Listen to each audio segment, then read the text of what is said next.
thay che cả tổ cho cu nhá cái xin thi anh kỳ tết cái phu nhiệt tin to an to nhìn đều nhịp đều xa dưới trung đều thời phúc khá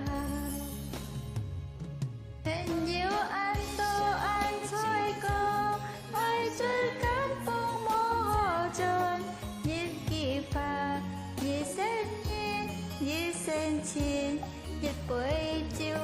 hình nhiều anh to anh tan sim nhịp sen thấy nhiều không hà có hát anh to sim anh thô hắn oai treo hắn yêu ngài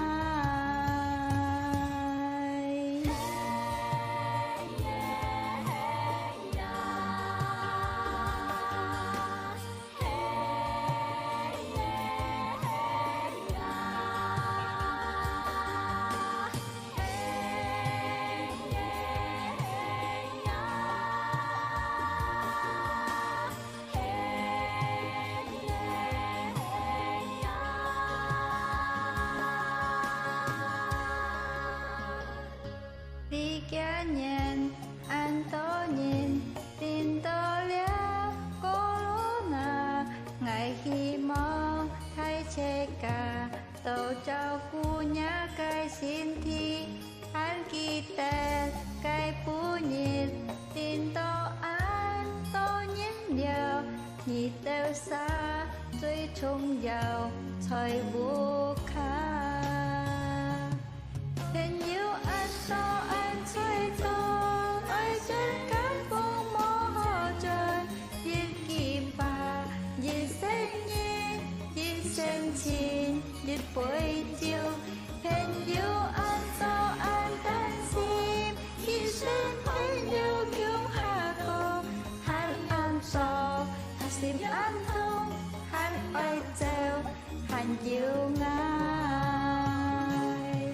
hình như anh to anh chơi to ai chơi cán phong mô hồ trơn nhìn kỳ phà nhìn sen nhiên nhìn sen chín nhìn buổi chiều hình như anh to anh tan sim nhìn sen thấy nhiều kiểu hà cô hắn ăn sò hình ăn thông hắn oai treo hắn yêu ngài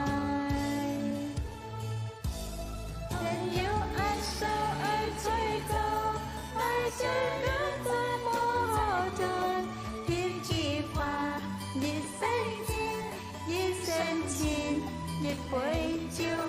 hình như anh to anh tan sim nhìn sen thấy nhiều kiểu hà cô hắn ăn sầu hình ăn thông hắn oai treo hắn yêu ngài